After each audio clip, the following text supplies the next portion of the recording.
आगाज करते हैं लेक्चर नंबर 48। आज के लेक्चर में हमने क्या करना है, हमने लर्निंग ऑब्जेक्टिव 5 के जो क्वेश्चंस थे वो डिस्कस करने हैं। कल हमने कंसेप्ट डिस्कस कर लिया था, आज इसके कंसेप्ट हम क्वेश्चन डिस्कस करने जा रहे हैं। और आज सिर्फ चूंकि क्वेश्चंस की तादाद ज्यादा है और आपको पता है कि हमने एक तरह से कसम खाई हुई है कि एक एक आई कैप की बुक का एक एक क्वेश्चन, एक एक एमसीक्यू हमने प्रैक्टिस करना है। तो इसे दो दफा नहीं, एक एक दफा ही करना है। तो इसलिए हम आज ये डिस्कशन करेंगे, क्वेश्चन कोई नहीं छोड़ेंगे, सारे क्वेश्चन की डिस्कशन करेंगे। हो सकता है इसमें टाइम ज्यादा लग जाए और हम मजीद आगे कुछ ना पढ़ सके, नया कंसेप्ट स्टार्ट ना कर सके, लेकिन चलो फिर कल के लेक्चर में नया कंसेप्ट स्टार्ट करेंगे और क्वेश्चन भी करेंगे। तो स्टार्ट करते हैं डिस्कशन। जी जी जी बिल्कुल मैं बोला नहीं अभी। हाँ जी क्या जी चैप्टर पहला question 14 under the provisions of partnership act 1932 state the mandatory duties. Mandatory duty से क्या मुराद है? जो रिक्वायर्ड है, लाजमी ड्यूटीज है of partners which can not be modified bye an agreement amongst them. अच्छा, मैंडेटरी ड्यूटी से मुझे कंफ्यूजन अराइज हुई। मैं कहा पता नहीं कौन सी ड्यूटी है, तो सर ने पढ़ाया नहीं, तो आउट ऑफ सिलेबस क्वेश्चन आ गया। फिर जब मैंने आगे पढ़ा मैंने देखा which can not be modified by agreement. कहा which can not be modified absolute, क्योंकि जो मॉडिफाइड हो सकती है वो कौन सी होती है? क्वालिफाइड। और जो मॉडिफाइड नहीं हो सकती एब्सोल्यूट या जनरल ड्यूटीज है। तो छाप देंगे हम एब्सोल्यूट या जनरल ड्यूटीज। अब 3 मार्क्स हैं, क्या सारी ड्यूटीज छाप देनी चाहिए एक्सप्लेनेशन के साथ? 3 मार्क्स के साथ इतना थोड़ी लिखेंगे। और फिर उसने वर्ड यूज किया स्टेट।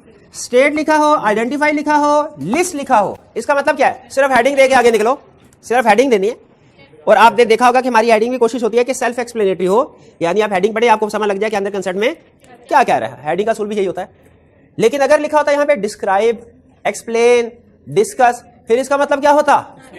फिर इसका मतलब होता है हेडिंग भी और साथ में एक्सप्लेनेशन भी। शाबाश। तो यहाँ पे हमने सिर्फ हेडिंग देनी है। कितनी हेडिंग दे? 3 हेडिंग दे। हाँ 6 हेडिंग। क्योंकि मेरे ख्याल में अब एग्जाम में बैठ के देखिए, एग्जाम में बैठ के ना आपको जजमेंट अप्लाई करना पड़ती है मार्क्स एलोकेशन की। मार्किंग स्कीम हमारे सामने एग्जाम में नहीं होती, एग्जाम के बाद आ जाती है।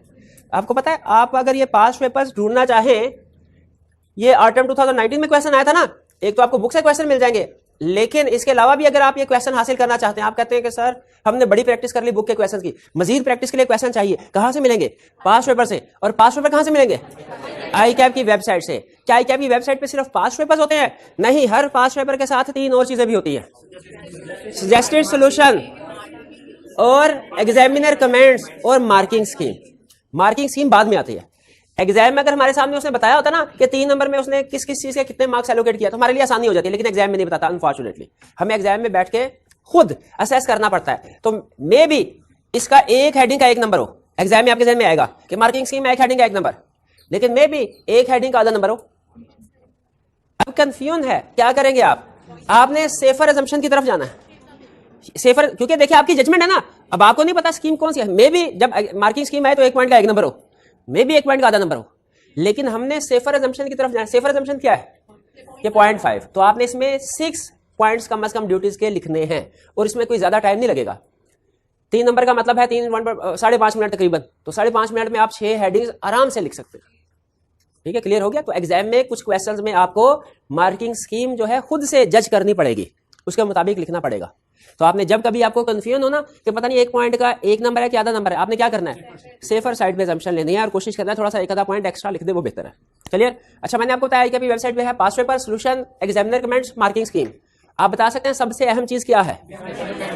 Examiner comments. एग्जामिनर कमेंट्स ये वो सजेशंस होती है एग्जामिनर की कि ये गलतियां हमारे सीनियर्स ने की हैं और हमने ये गलतियां नहीं की। लेकिन अनफॉर्चुनेटली बहुत कम students throughout the CA career में बात कर रहा हूं, बहुत कम स्टूडेंट्स ऐसे होते हैं जो एग्जामिनर कमेंट्स पढ़ते हैं। आप में से कितने ऐसे स्टूडेंट हैं जिन्होंने इससे पहले एग्जामिनर कमेंट्स किसी ना किसी पेपर के पढ़े हैं? किस सब्जेक्ट के पढ़े? कमेंट्स जरूर पढ़ा करें, जरूर पढ़ा करें। एग्जामिनर कमेंट्स में वो जो चीज बताता है ना, वो पूरा क्वेश्चन पढ़ के वो चीज भी हो सकता है ना सीखे जो एग्जामिनर कमेंट में बताता है। बहरहाल चले, क्वेश्चन 14 क्लियर, आगे चलते हैं। 15 Rafiq, Bari and Furqan have decided to establish business for trading medical equipment in the absence of any express contract advise them. क्योंकि अच्छा ये लाइन लिखे ना लिखे एक बराबर है, क्योंकि हमें पता है कि अगर कॉन्ट्रैक्ट में कुछ तय आ गया जो तय पाया वही होगा, और वो उसने कभी बताना नहीं हमें। ठीक है, ये थोड़ी कहेगा कि डिसाइड ये हुआ पार्टनर को 6% के हिसाब से इंटरेस्ट मिलेगा, बताइए उसको इंटरेस्ट मिलेगा कि नहीं मिलेगा? वो तो मिलेगा उसको जो तय पाया। ठीक है, इंटरेस्ट ऑन लोन, अगर लोन दिया उसने तो इंटरेस्ट उसको मिलेगा। सैलरी अगर एग्री कर लिया है जी पार्टनर को सैलरी मिलेगी 50,000 पर मंथ, एग्रीमेंट में ये मिलेगा, तो ये नहीं पूछेगा। लिखे ना लिखे हमेशा क्वेश्चन इसी तरह बनाएगा कि इन the absence of any express contract, contract में कुछ तय नहीं पाया, कॉन्ट्रैक्ट साइलेंट है। अब बताओ क्या होगा? जब कॉन्ट्रैक्ट साइलेंट होता है तो फिर क्या अप्लाई होता है? फिर क्या? फिर पार्टनरशिप एक्ट की प्रोविजन अप्लाई होंगी। जब कॉन्ट्रैक्ट में कोई चीज नहीं लिखी हुई तो उस चीज का फैसला कैसे होगा? पार्टनरशिप एक्ट के मुताबिक। कह रहा advise them of their mutual rights and liabilities under the provisions of the partnership act 1930। Mutual rights and liabilities बताए, लेकिन ये क्या? म्यूचुअल राइट्स तो हमने पढ़े हैं, म्यूचुअल लायबिलिटीज तो सर ने सिखाई नहीं, आउट ऑफ सिलेबस। ड्यूटीज का नाम चेंज कर। उसको पता है कि क्लास में सीए में स्टूडेंट्स होता है ना, याद रखिए ये पढ़ने वाला आता है, एक तो स्टार्ट में पढ़ने वाला और फिर फिल्टर होते जाते हैं। इससे पहले जो एफसी पीआरसी की क्लास होती है फिल्टर हो जाते हैं। जो ऊपर स्टूडेंट आता है ना कैप स्टेज पे, ये नॉर्मली पढ़ने वाला होता है। इसलिए यहाँ पे जो ज्यादातर स्टूडेंट फेल होते हैं ना, वो इस वजह से फेल नहीं होता कि पढ़ा नहीं होता। किस वजह से फेल होते हैं? एग्जैक्ट क्वेश्चन पेपर को सही अटेम्प्ट नहीं कर पाते। बहुत से स्टूडेंट ऐसे होते हैं क्वेश्चन पेपर सामने रखे बता देते हैं सर इसमें ये करना था, इसमें ये करना था, इसमें ये करना, और सही बताते हैं, लेकिन सम टाइम रिक्वायरमेंट को अंडरस्टैंड नहीं कर पाते। जैसे वो कहेंगे, सोचेंगे क्या एक स्टूडेंट, राइट्स एंड लायबिलिटीज, हमने तो राइट्स एंड ड्यूटीज पढ़ा था, लायबिलिटीज नहीं पढ़ा, इसका मतलब है मैं लायबिलिटीज नहीं लिख देता, राइट्स लिख देता। हालांकि एग्जामिनर को भी पता है स्टूडेंट बढ़ गया है, फिर भी वो स्टूडेंट को घुमाने की कोशिश करता है। कैसे करता है? अपनी इंग्लिश से। अनफॉर्चुनेटली बहुत ही घटिया तरीका है पेपर सेट करने का कि क्वेश्चन को इस तरीके से सेट किया जाए इंग्लिश की मार मार के कि अल्फाज आगे पीछे करके स्टूडेंट को घुमाया जाए, कंसेप्ट ना पूछा जाए। और ये सिर्फ इस पेपर में नहीं, एक दो पेपर भी जो पढ़ाता हूं उसमें भी इस तरह की हरकत कर रहा था। तो ज़हन में रखा करें, अगर आपको लगे ना कि क्वेश्चन कुछ समझ नहीं आ रहा, दोबारा पढ़े उसको दोबारा। और फिर कोई ऐसी टर्म अगर आ गई है उसने जो आपने ऑलरेडी नहीं पहले पढ़ी सुनी, जज करने की कोशिश करें। जब कभी कोई नया लफ्ज नई टर्म आपके सामने आएगी ना, आपके पास दो ऑप्शन है। पहली ऑप्शन तो ये कि अज्यूम करें कि ये सर ने नहीं पढ़ाया हमें और इसको हम अटेम्प्ट नहीं कर सकते। दूसरी ऑप्शन ये कि सर ने सिलेबस, तो टाइम तो हमारे पास खुला था और सर ने सिलेबस भी पूरा कंप्लीट करा, एक एक क्वेश्चन एक एक एमसीक्यू हमने, तो कंसेप्ट हमने पढ़ा जरूर हुआ है, लेकिन शायद इसको किसी दूसरे नाम से हमारे सामने प्रेजेंट कर रहा है ताकि हमें ऐसे लगे जैसे हमें नहीं पता। तो आपने जज करना है और जो आपकी जजमेंट आपको बताए कि कौन सा कंसेप्ट है वो लिख दे। तो लायबिलिटीज नहीं पढ़ा हुआ, लेकिन मैं सोच रहा हूं कि मैंने सिलेबस तो सारा कंप्लीट किया है, लफ्ज नहीं आया, ज्यादा क्या हो सकता है? ये क्या हो सकता है? ये ड्यूटीज हो सकती हैं, मैं ड्यूटीज लिख दूंगा। छोड़ के नहीं आना, ये चीजें में रखिएगा। आपका सारा 100% सिलेबस कंप्लीट करवाना ये मेरी जिम्मेदारी है, लेकिन एग्जाम में बैठ के फिर आपने ये कॉन्फिडेंट होना इस बात के ऊपर कि हमने सारा सिलेबस कंप्लीट किया है, कोई एक क्वेश्चन भी ऐसा नहीं है जो आपने ना पढ़ा हो, ये मेरी जिम्मेदारी है। ठीक है, जो क्वेश्चंस आएंगे अल्फाज डिफरेंट होंगे लेकिन कंसेप्ट वही होंगे जो हमने पढ़ा हुआ है, तो उसके इस दाव में आपने नहीं आना। वो टर्म्स चेंज करने की कोशिश करेगा किसी ना किसी क्वेश्चन में, कोई ना कोई एक आधा क्वेश्चन ऐसा बनाएगा, तो आपने वहां पे कॉन्फिडेंट कि ये टॉपिक, इस टॉपिक में तो टर्म थी ही नहीं, इसका मतलब है किसी एग्जिस्टिंग टर्म का अल्टरनेट यूज किया उसने। ठीक है, तो फिर आपने सोचना है, जज करना है और नॉर्मली सही नतीजे पे आप पहुंचते हैं उसको अटेम्प्ट करना है। तो ये क्लियर हो गया, हमने राइट्स एंड ड्यूटीज बताने हैं। ड्यूटीज में कौन से? क्वालिफाइड या एब्सोल्यूट? दोनों बता देंगे। अच्छा, सिर्फ हेडिंग देनी चाहिए इसमें कि एक्सप्लेनेशन भी? हेडिंग, क्योंकि देखिए 6-7 राइट्स हो जाएंगे और लायबिलिटीज दोनों मिला के मेरा ख्याल है 14 कितनी हो जाती है, 15, तो 20 के करीब तो लिस्ट बन गई। तो आधा नंबर भी अगर एक हेडिंग का दे तो हमारे मार्क्स पूरे हो जाते हैं। तो मेरा ख्याल है इसमें हमें एक्सप्लेनेशन नहीं देनी, सिर्फ हेडिंग लिखनी है। क्लियर? ये आगे चलते हैं। 16. Ubaid, Rahil and Parvez were partners in the firm. On September 1, 2009, Parvez retired from the partnership. Remaining partners continued the business with the property of the firm. Property of the firm से क्या मुराद है? Land, building, law property किसको कहता है वाला? हर asset को। Accounting की property और लॉ की प्रॉपर्टी की डेफिनेशन में फर्क है, ये हमने कल के लेक्चर में पढ़ना है। अकाउंटिंग किसको कहता है प्रॉपर्टी? लैंड और बिल्डिंग को। और लॉ वाला किसको कहता है प्रॉपर्टी? हर एसेट को।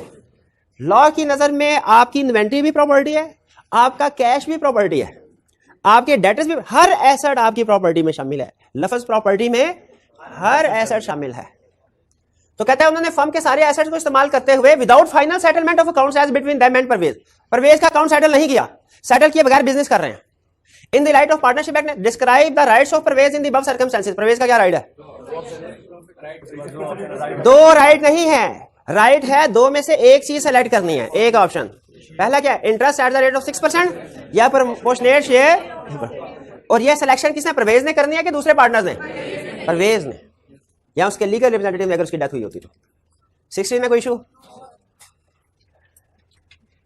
17. B, C and D are in partnership. Partner B purchases equipment for the partnership business.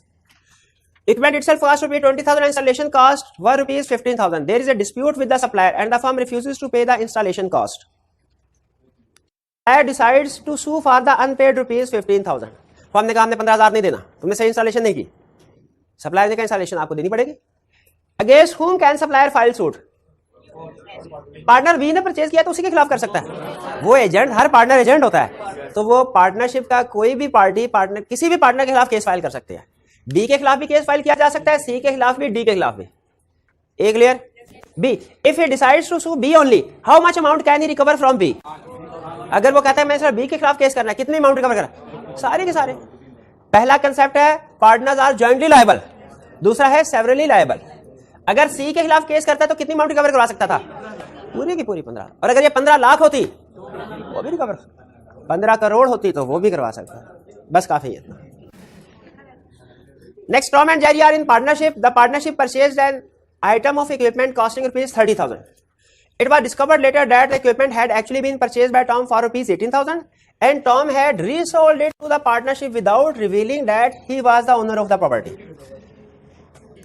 Duty to provide full information. Her partner की जिम्मेदारी है कि नहीं फुल इन्फॉर्मेशन प्रोवाइड करे। उसने फुल इन्फॉर्मेशन प्रोवाइड नहीं की, अपनी प्रॉपर्टी 18,000 की फर्म को बेच दी 30,000 की। Can Jerry recover any amount from Tom in respect of this transaction if Tom had informed Jerry that he was the owner?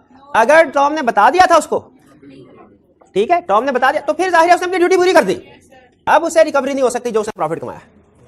लेकिन अगर बी में can Jerry recover any amount if Tom had not informed Jerry that he was the owner of equipment, इस सूरत में breach of duty हुई है, उसे full information disclose करनी चाहिए थी, उसने नहीं की, अब प्रॉफिट वापस आएगा। तो इसका मतलब है पार्टनर को हर हाल में फुल इंफॉर्मेशन कर दे। अब इस पॉइंट को ना नोट कर लिए, जो ड्यूटी वाला पॉइंट है ना इसको नोट कर लें। ये आप जब कैफ 7 में जाएंगे ना, कैफ 7 में उसमें एक बड़ा टॉपिक है, उसमें ये मेन कंसेप्ट है जिसके ऊपर केस स्टडी भी सेट करता है, वो इसके ऊपर ब्रैकेट में ना लिख लीजिए, ब्रैकेट में मैं वो हेडिंग लिखवा रहा हूं जो कैफ 7 में है, डिस्क्लोजर ऑफ इंटरेस्ट। इसको ब्रैकेट में लिख लें, डिस्क्लोजर ऑफ इंटरेस्ट। जिसका यहां पे ये कह रहा है पार्टनरशिप में कि अगर किसी पार्टनर का कोई इंटरेस्ट है किसी ट्रांजैक्शन में, ड्यूटी है टू प्रोवाइड फुल डिस्क्लोजर। तो जब कंपनी लॉ में जाके आप पढ़ेंगे वहां पे कहेगा जिस तरह पार्टनर्स की ड्यूटी थी फुल डिस्क्लोजर देने की, उसी तरह डायरेक्टर्स की भी ड्यूटी है फुल डिस्क्लोजर देने की। और यही कंसेप्ट एग्जैक्टली अप्लाई होता है, होना चाहिए disclosure of interest. Disclosure interest का मतलब होता है प्रॉफिट नहीं, एक होता है इंटरेस्ट जो लोन के ऊपर होता है, एक होता है कंसर्न, अपना कंसर्न, कोई हिस्सा, शेयर कोई हिस्सा। बहरहाल चले ये क्लियर। अच्छा मुझे ये बताइए, क्या हर पार्टनर की ड्यूटी है कि वो फुल इंफॉर्मेशन डिस्क्लोज करे दूसरे पार्टनर्स को? अच्छा आप सुनिए, पार्टनर यहां पे बैठा है, ये बाकी ये चारों भी पार्टनर है। ए पार्टनर बी से कहता है यार हमें कुछ एसी वगैरह चाहिए, अब मार्केट चलते हैं, वहां पे एक पहली जो शॉप है ना बड़ी मशहूर, उधर से जाके ना एसी खरीदते हैं 10-12। अब मुझे पता है कि वो मेरे भाई की शॉप है, पार्टनर को पता है कि भाई की शॉप है, लेकिन पार्टनर साइड पे है और वो एक डीलिंग कर रहे हैं। क्या मुझे ये डिस्क्लोज करना लाजमी है कि नहीं? क्या मुझे डिस्क्लोज करना चाहिए कि नहीं? अच्छा देखें उसमें क्या लिखा हुआ है, duty to make full disclosure है, फुल डिस्क्लोजर है कि selective full disclosure. Full disclosure का मतलब क्या होता है, हर सिचुएशन में जिस ट्रांजैक्शन में भी, चाहे उसकी तरफ से प्रपोजल ना भी आया हो, तो इस सिचुएशन में भी उसे डिस्क्लोज करना चाहिए, ये ड्यूटी है, ड्यूटी है बिल्कुल। आगे चल भैया, क्लियर हो गया जी मेरे भाई? ठीक है,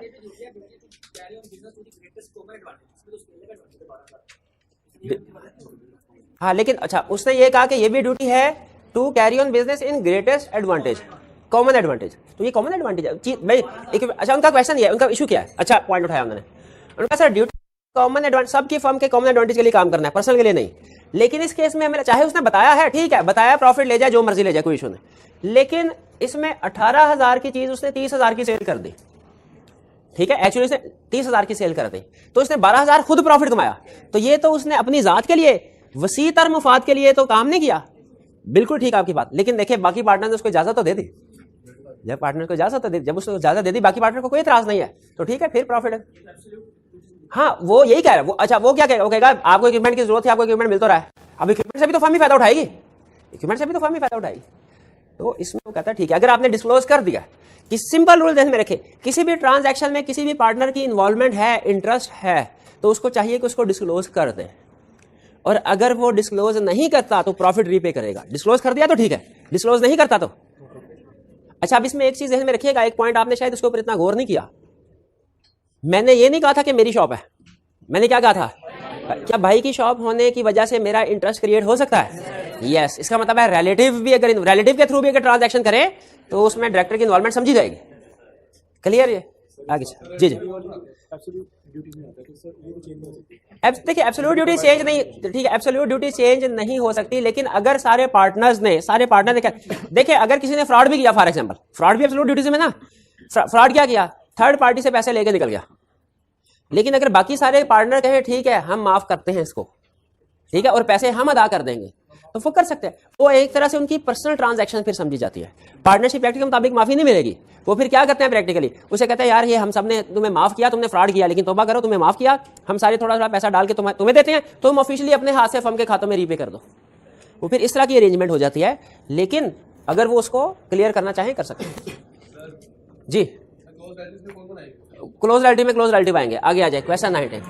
वो कॉन्ट्रैक्ट एक्ट इसको, पार्टनरशिप एक्ट नहीं इसको बताता है। ABC and D are in partnership.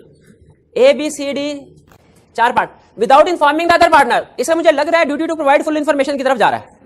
Without informing other partner, D sets up a sole trader business in competition with the partnership and makes a profit of ₹50,000 by using firm name and property and connection of the firm. What remedy is available to the other partners in this situation? Profit repay होगा। इसकी दो grounds हैं, दो grounds के ऊपर profit repay होगा। पहला competing business, बताए बगैर कोई एक पार्टनर बिजनेस कर सकता है, लेकिन कौन सा बिजनेस? डिसिमिलर कर सकता है, सिमिलर या कंपीटिंग बिजनेस नहीं कर सकता। एक तो सिमिलर बिजनेस की वजह से वो लिखते हैं, वो भी ठीक है कि उसने बगैर जा सिमिलर बिजनेस किया ऐसे रीपे करेगा। और दूसरा रूल ये होता है फर्म की प्रॉपर्टी से जो पैसा कमाया वो फर्म का होगा, ये रूल है। फर्म की प्रॉपर्टी से जो भी पैसा कमाया जाता है वो फर्म का प्रॉफिट समझा जाता है। एक छोटी सी एग्जांपल आपके साथ शेयर करूं, जितनी एग्जांपल बताऊं उतना ही सोचना, उससे आगे नहीं सोचना। एक पार्टनर को पता चला पाकिस्तान वेस्ट इंडीज का मैच है जिसमें पाकिस्तान जीतेगा। उसने फर्म के दराज से 1 लाख कैश उठाया, जुआ लगाया, पाकिस्तान सच में जीत गया। वो 5 लाख की रकम जीत के वापस आया और फर्म वापस 1 लाख रखा, 5 लाख अपनी जेब में। बताइए फर्म ये 5 लाख क्लेम कर सकती है? देखें इलीगल है, इसको थोड़ी देर के लिए साइड पे कर दिया, क्रिमिनल में जाएगा, इसको थोड़ी देर के लिए। क्या ये क्लेम कर सकते हैं? या क्यों क्लेम कर सकते हैं? फर्म की प्रॉपर्टी को यूज करते हुए प्रॉफिट ले गया। अगर फर्म की प्रॉपर्टी को यूज करते हुए किसी भी पार्टनर ने कोई काम किया वो फर्म का समझा जाएगा। आगे चलते हैं, अगर नहीं करता तो उसे रिकवर करवाएंगे, एक्शन लेंगे। मैंने पहले कहा था जितनी एग्जाम्पल मैंने कही ना उतना सोचना है, ठीक है, क्योंकि इसका दूसरा नहीं मैं डिस्कस करना चाह रहा किसी वजह से। By using firm name what remedy. हाँ अब देखें, फर्म का नाम और प्रॉपर्टी इस्तेमाल करते 50,000 कमाया तो किसका हक है? फर्म का, वो रीपे करेगा फर्म को। ओके आगे चले। Salim, Naeem, Kareem and Rahim established a partnership for refining sugar. Rahim was considered expert in job of buying sugar. Thus he was entrusted with the duty of purchasing sugar for the firm. एक महीने की duty लगा दी कि तुमने sugar purchase करने हैं। वो उसको रिफाइन करते थे ना, तो एक तरह से शुगर उनका रॉ मटेरियल होगा, उसको रिफाइन करते थे। Rahim himself was a wholesale dealer in sugar. Rahim खुद भी होलसेल डीलर था। He unknown to his copartner, unknown के लफ्ज से मुझे अंदाजा ये duty to provide full information की तरफ लेके जाएगा आगे। Supply to the firm at the market price, with sugar previously bought by himself from his own resources when the price was lower and he so made considerable profit earn किया। अब firm को नुकसान तो नहीं पहुंचाया, हाँ नुकसान नहीं पहुंचाया, लेकिन ट्रांजैक्शन में उसका इंटरेस्ट था, उसकी इन्वॉल्वमेंट थी। अब बताइए क्या कोई ड्यूटी ब्रीच हुई? Duty to provide full information. Still उसे देखिए कोई भी केस हो उसे डिस्क्लोज करना चाहिए कि मेरा इंटरेस्ट है। Naeem and Kareem sued for the profits of thus made profit by him. Can other partners recover any amount from Rahim in respect of this transaction? Yes, profit को recover करवाया जा सकता है।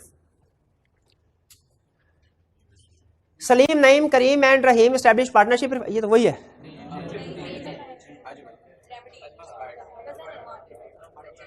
क्या फर्क है? अच्छा है, अच्छा सॉरी ठीक है, वही पार्टनरशिप है। रहीम एक्सपर्ट था, उसे कहा कि तुम शुगर बाय करोगे, उसने क्या किया? Ajmal cousin of Rahim was a wholesale dealer.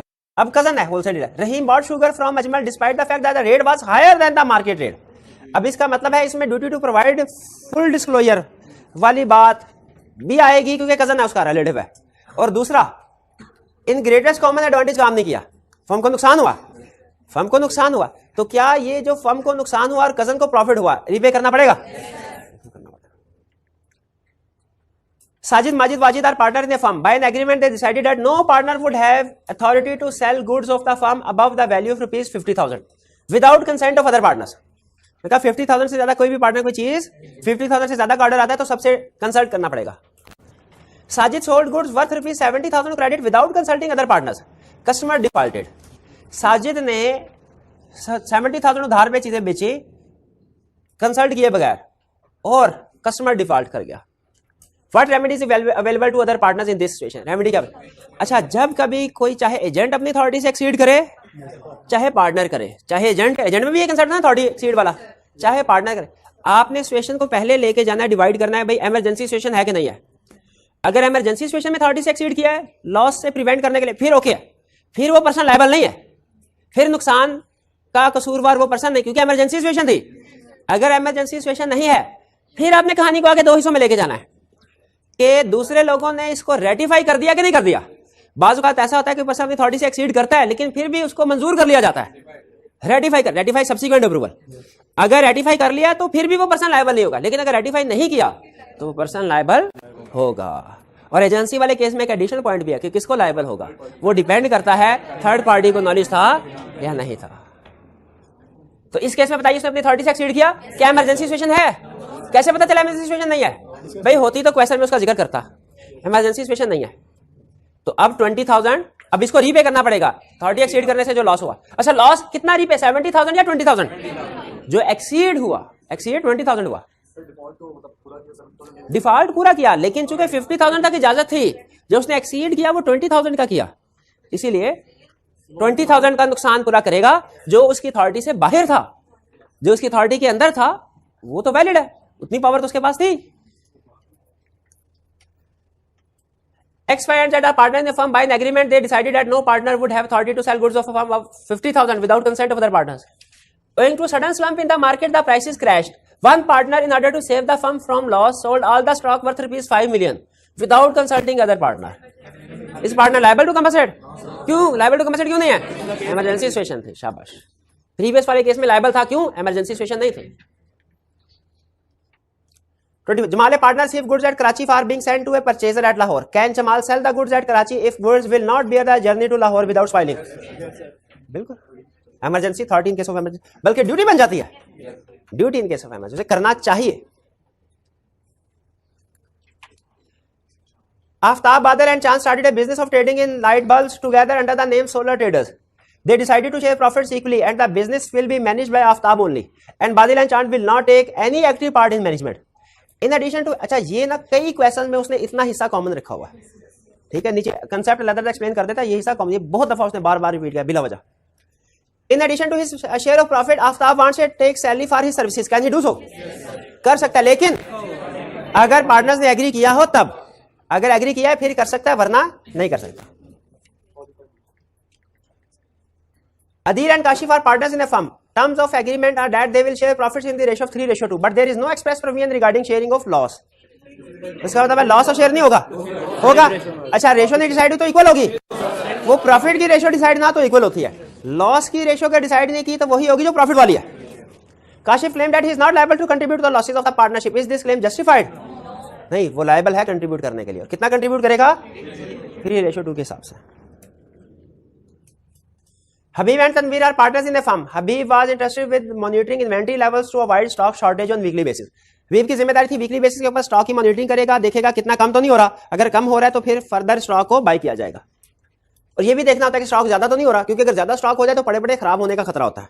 Levels देखने थे उसने. Habib neglected the work for many months due to which the firm suffered the loss. उसने ये चेक ही नहीं किया, स्टॉक आई गया और वो खराब होता गया. अभी स्टॉक पड़ा हुआ था, फिर नया स्टॉक खरीद लिया गया, क्योंकि किसी को पता ही नहीं था स्टॉक पड़ा हुआ कि नहीं, जिससे फर्म को नुकसान हुआ. रेमेडी क्या अवेलेबल है? ये कौन सा, ये ड्यूटी टू फ्रॉड है क्या duty to wilful neglect? Wilful neglect compensate करेगा Habib. Abid and Sajid are partners in the firm. Abid took the firm's printer and laptop to his home for the use of his family members till they were not usable anymore. Firm की property को आबिद घर ले गया और तब तक इस्तेमाल करता रहा जब तक वो यूजलेस नहीं हो गए, खराब नहीं हो गए. What remedy available to other partners in this situation? Exclusive use, ये वो है duty to use firm's asset for exclusively for firm. अगर पूछ के गए फिर ठीक है, और अगर नहीं पूछा, जो कि क्वेश्चन में लग रहा है कि नहीं पूछा, तो फिर वो कंपनसेट करने के लिए लायबल होगा। प्राइस क्या भी, जो मार्केट की प्राइस होगी market. Azam and Babar partner in the firm. Azam wants to make his son Wahab partner in the firm in his place. Can he do so without consent of Babar? अच्छा, अब इसने ये नहीं बताया माइनर है कि मेजर है, लेकिन दोनों केसेस में हमारा सोल्यूशन सेम रहेगा कि चाहे minor admitted into benefits of partnership हो या चाहे major to be admitted as partner हो, दोनों सूरतों में कंसेंट ऑफ ऑल पार्टनर्स जरूरी है। Minor admitted into benefits of partnership में तो उसने स्पेसिफिकली बता दिया ना कंसेंट ऑफ ऑल पार्टनर जरूरी है, लेकिन पार्टनर के केस में उसने लाता बताया कि वेरिएशन जब हो पार्टनरशिप की नेचर में, उसमें उसने ये एग्जांपल डिस्कस किया है। नया पार्टनर ऐड करना सारे पार्टनर के कंसेंट जरूरी है। एक पार्टनर भी अगर नहीं राजी तो चेंज नहीं किया जाएगा। क्लियर ये? चलिए, अच्छा ये हमारे कुछ आधे क्वेश्चन हुए अभी, लेकिन आधे क्वेश्चन अभी हमारे रहते हैं, काफी नहीं है।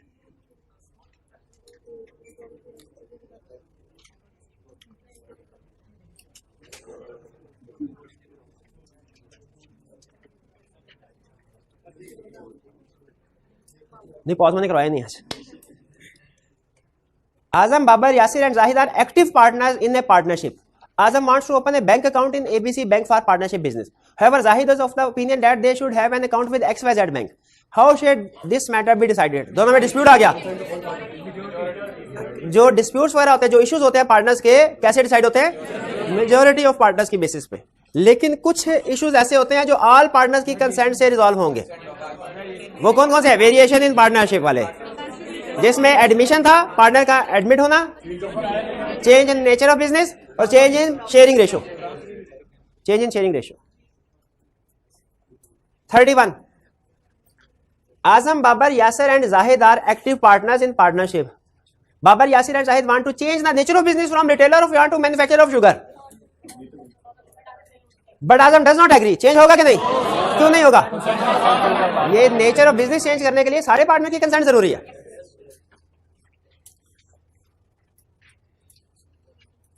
आफ्ताब, बादिल एंड चांद स्टार्टेड ए बिजनेस। यहां तक वही है कि आफ्ताब काम करेगा एक्टिव पार्टनर, बादिल और चांद जो है वो घर में सोए रहेंगे, स्लीपिंग पार्टनर होंगे।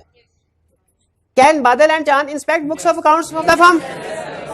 लेकिन वो एक्टिव पार्टनर नहीं है, स्लीपिंग है। राइट में बड़ा, हर पार्टनर का राइट है, हर पार्टनर का राइट है, चाहे वो एक्टिव हो चाहे डोरमेंट हो, और हर पार्टनर का सिर्फ राइट है, माइनर एडमिटेड का राइट नहीं है, ट्रांसफरी का राइट नहीं है। क्लियर होगी ये चीज? Adeel and Kashif started a partnership business by contribute. अच्छा ये इंटरेस्टिंग, ये अच्छी केस स्टडी थी। अदील एंड काशिफ स्टार्टेड, नजर आ रहा है भाई? Adeel and Kashif started a partnership business by contributing ₹5 million and ₹7 million. 5 million किसने डाले? 7 million.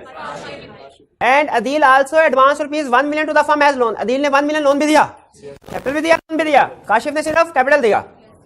They did not decide anything regarding profit sharing ratio. इसका मतलब यह है हमें पार्टनरशिप एक्ट के मुताबिक आंसर करना पड़ेगा। तो शेयर रेशो डिसाइड ना करें, इक्वल होती है। Interest on capital and interest on loan. Interest on capital का भी डिसाइड नहीं किया, इंटरेस्ट ऑन लोन का भी नहीं किया। कह रहा है काशिफ डिमांड्स फॉलोइंग। काशिफ की ये डिमांड है। पहली डिमांड क्या? They should share profit in the ratio of their capital contribution. Equal होगी। ये याद रखिएगा, ये आपको काउंटिंग में भी काम आएगी पार्टनरशिप के टॉपिक में, कि जब उसने शेयरिंग रेशियो डिसाइड नहीं की तो इक्वल डिस्ट्रीब्यूट करना है प्रॉफिट, कैपिटल रेशियो से नहीं करना। B 10% interest should be given by the firm to both the partners. किस लिए? दोनों पार्टनर को किस लिए 10% दिया जाए? कैपिटल दिया दोनों ने, कैपिटल। यहां पे वैसे उसे चाहिए था इंटरेस्ट ऑन कैपिटल लिख देता, लेकिन जब उसने बोथ का लफ्ज इस्तेमाल किया ना तो हमें पता चल गया लोन तो एक बंदे ने दिया है, कैपिटल दोनों ने दिया है। तो कह रहा है 10% इंटरेस्ट ऑन कैपिटल दोनों को मिलना चाहिए। क्या मिलेगा? अगर फर्म को लॉस है फिर तो नहीं मिलेगा, और अगर प्रॉफिट है तो मिलेगा। ये कौन पढ़ा गया आपको? इंटरेस्ट ऑन कैपिटल जो है अगर नहीं लिखा हुआ ना तो ना प्रॉफिट में मिलेगा ना लॉस में मिलेगा। ये नहीं लिखा हुआ, ये प्रॉफिट होगा फिर भी नहीं मिलेगा, लॉस होगा फिर भी नहीं मिलेगा। क्या ऐसी सिचुएशन है कि इंटरेस्ट ऑन कैपिटल एग्रीमेंट में लिखा हो फिर भी ना दिया जाए? कौन सी सिचुएशन है? लॉस हो। तो यहाँ पे तो लिखा नहीं, लिखा तो बिल्कुल ही नहीं देना, प्रॉफिट लॉस की तरफ सवाल ही पैदा नहीं होता।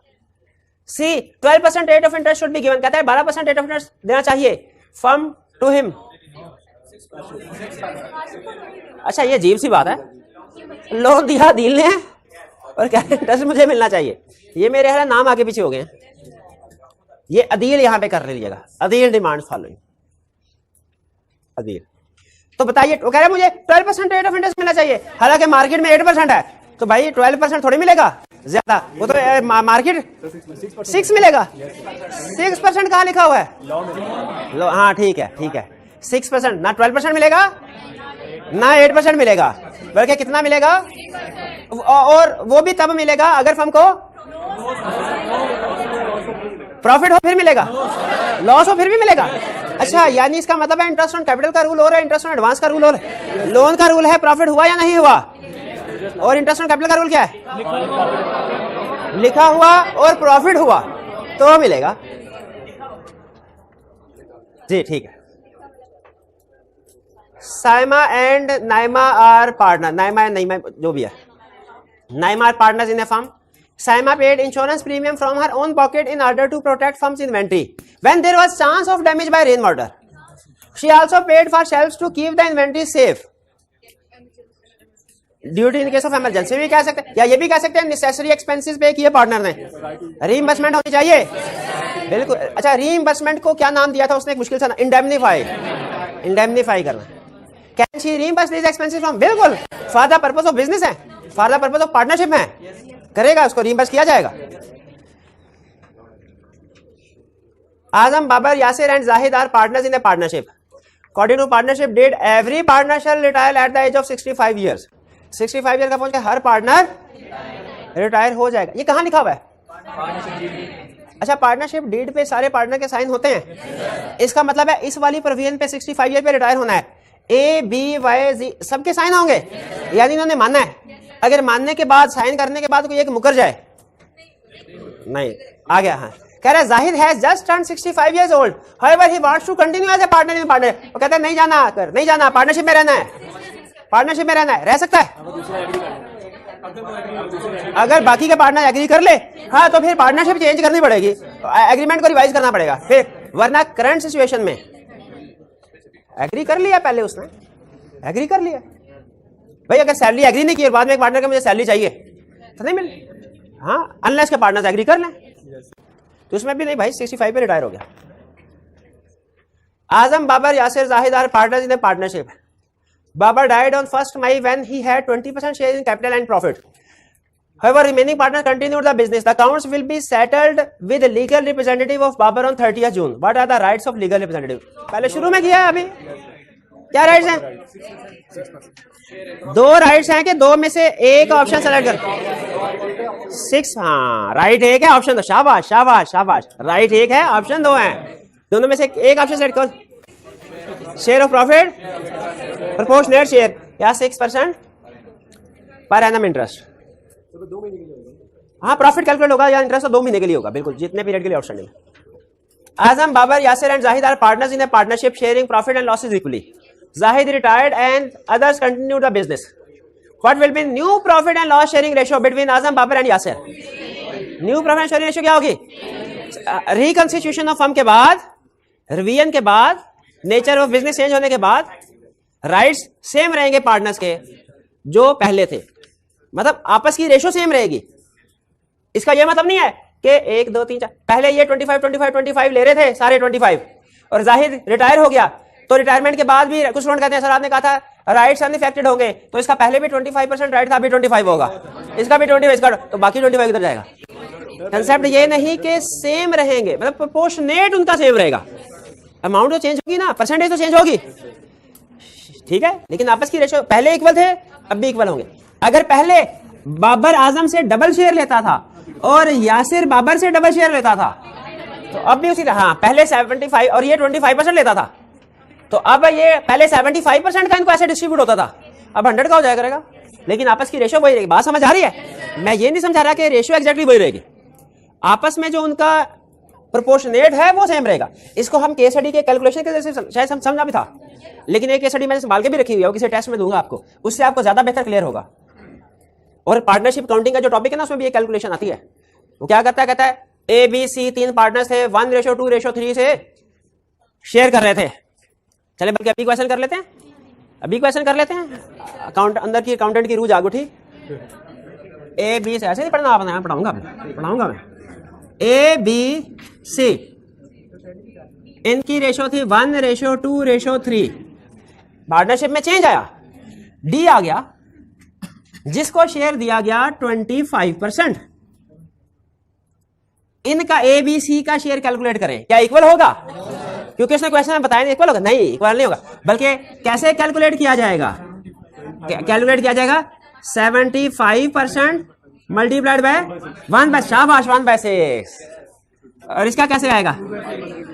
75% इंटू 2/6, 75% इंटू, ये जो आंसर आएगा उसकी रेशो सेम होगी, समझ रहे हैं?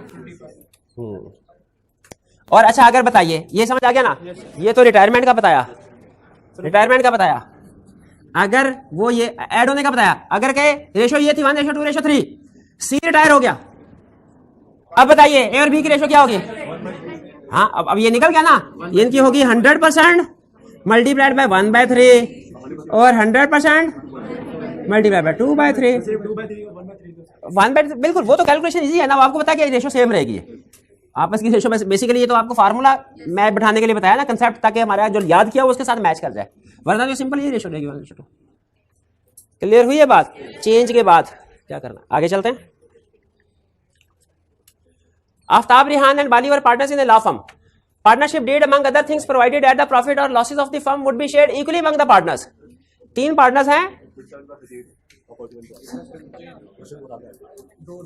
बहुत कोई बात नहीं, कोई बात समझ गया। आफ्ताब, रिहान एंड बाली 3 पार्टनर्स है, डिसाइड हुआ तीनों equal profit.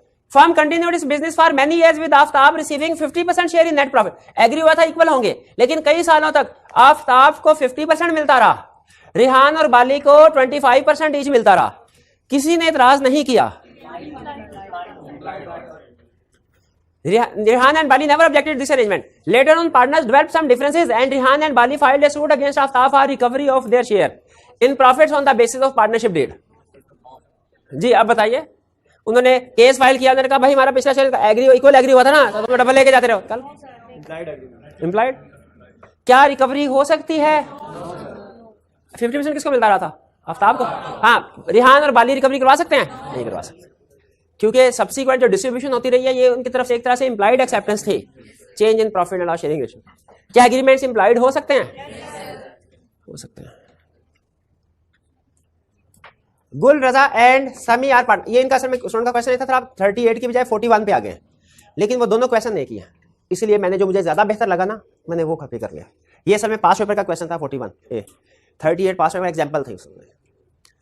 Gul, Raza and Sami are partners in GRS Garments. Raza discovered that a supplier MP offers reasonable rates for consumable stores and put forward the resolution means proposal, that MP should be included in the firm's list of suppliers. ठीक है कि list of supplier में नई party है, reasonable rates हैं, list of supplier में add कर दें, इनसे भी माल मंगवाया करेंगे। MP is owned by Gul and managed by his brother. Owner कौन है? गुल। मैनेज कौन कर रहा है? उसका भाई। अच्छा, रिकमेंड किसने किया था इसे माल उठाते हैं? रजा ने, यानी दूसरे पार्टनर ने खुद नहीं कहा था। नेक नियत आदमी ना, उसने कहा मैं खुद कहूंगा तो हो सकता है बुरा हाँ मनाने के जी प्रॉफिट लेने के लिए कह रहा हूं। MP जोन पे, अच्छा, बट गुल did not disclose this fact. कर दी ना गलती, फैक्ट डिस्क्लोज करना चाहिए था कि नहीं? चाहे खुद से रिकमेंड नहीं भी किया, क्या था? ड्यूटी टू प्रोवाइड इंफॉर्मेशन के प्रोवाइड फुल इंफॉर्मेशन। फुल याद है फुल क्यों लिखा? When Raza and Sami became aware of the fact, they asked Gul to share with them the profit earned by MP on transaction with GRS. बिल्कुल कर सकते हैं, under the provision partnership act discuss whether Gul is bound to share profit, क्योंकि उसकी duty थी। क्या duty थी? Full information disclose. On 1st July 2016, Abid, Rizwan and Salman started partnership business, contributed 200,000 each toward the firm's capital. They also agreed to share profits in equal proportion. Abid, in addition to his capital contribution, paid 100,000 to one of supplier as a security deposit. All the partners are entitled to interest at the rate of 8% on their capital. However, during the year, the firm incurred a loss of rupees 80,000. ठीक है? In addition to his capital contribution, उसने 1 लाख रुपया पे किया। क्या ये जो 1 लाख पे किया ये कैपिटल है कि एडवांस है? बताया तो नहीं उसने वैसे, लेकिन जो अल्फाज है इन एडिशन टू कैपिटल, इससे लग रहा है कि वो कह रहा है कैपिटल के अलावा 1 लाख दिया, लेकिन बहरहाल क्लियर नहीं है कि उसने एज कैपिटल कहा कि एज लोन कहा। तो क्या मैं एक अजम्पशन लेके सॉल्व कर लूं कि दोनों डिस्कस करूं? फर्म को हुआ loss, under the provision of partnership act state the amount of interest if any payable to each partner. अब देखें इंटरेस्ट, अच्छा लॉस हुआ है तो इंटरेस्ट ऑन कैपिटल तो किसी को नहीं मिलेगा, वो तो छुट्टी, ठीक है। इंटरेस्ट ऑन कैपिटल की हेडिंग के नीचे लिखेंगे किसी को भी नहीं मिलना, इंटरेस्ट ऑन लोन की हेडिंग के नीचे अभी तो मिलेगा। अगर उसने ये 8% एज लोन दिया है तो उसको इंटरेस्ट मिलेगा ये, क्योंकि चाहे इंटरेस्ट ऑन लोन चाहे प्रॉफिट हो चाहे लॉस हो, दोनों सूरतों में मिलता है। 6% मिलेगा। हाँ, इंटरेस्ट ऑन लोन किस रेट पे मिलेगा? 6% का, क्योंकि रेशो नहीं ना एग्री, रेट नहीं ना एग्री किया, 6% मिलेगा, लेकिन मिलेगा। इसका मतलब ये हुआ कि अगर ये 1 लाख कैपिटल के तौर पे दिया गया था तो इसको भी 0 मिलेगा आबिद को, लेकिन अगर 1 लाख लोन के तौर पे दिया गया है आबिद को 6000 मिलेगा, इंटरेस्ट मिलेगा, क्योंकि लोन पे इंटरेस्ट मिलता है चाहे प्रॉफिट हो चाहे लॉस। और जो रेशो स्पेसिफिक, जो रेट स्पेसिफाई उस पे मिलेगा, अगर रेट स्पेसिफाई नहीं किया 6% में मिलेगा। क्लियर है? Sohail, Talha, Umair and company, a partnership concern is engaged in trading of loss. Firm bought a plot of land from Shining Star Limited. After some time, Talha and Umair on their own account bought the 3 more plots of land in the same location. अब देखिए firm का business है cloth का, लेकिन उसने plot भी खरीदा। कुछ अरसे के बाद पार्टनर्स ने भी प्लॉट खरीद लिया, 2 पार्टनर्स ने, तलहा एंड उमैर ने। ऑन देयर ओन अकाउंट का मतलब क्या है? अपने पर्सनल सोर्सेस से bought 3 more plots of land in the same locality and made good profits on selling them at high prices. Sohail, on becoming aware of such profits, sued Talha and Umair for his share. उसने कहा मुझे बताए बगैर ही तुम लोगों ने transaction की। Under the partnership act explain whether Talha and Umair are liable to share such profit. क्यों नहीं? बताए बगैर प्रॉफिट दिए, फर्म के नाम से नहीं लिया। कंपीटिंग बिजनेस वाली प्रॉब्लम याद, कंपीटिंग बिजनेस अगर पर्सनल सोर्सेज से भी किया हो प्रॉफिट वापस करना पड़ता है, लेकिन क्या ये कंपीटिंग बिजनेस है? क्यों नहीं है? फर्म ने लैंड प्लॉट खरीदा है, वो जाहिर ऑफिस बनाने के लिए, लेकिन फर्म का बिजनेस ये नहीं है। बिजनेस क्या है? अगर क्लॉथ में कोई काम कर रहे होते वो कंपीटिंग बिजनेस होता, लेकिन लैंड में कर रहे हैं तो ये कंपीटिंग बिजनेस नहीं है। फर्म का बिजनेस क्लॉथ का, ट्रांजैक्शन हुई लैंड के। चलिए आज का लेक्चर यहाँ पे खत्म करते हैं हम। अल्लाह हाफिज़। बस।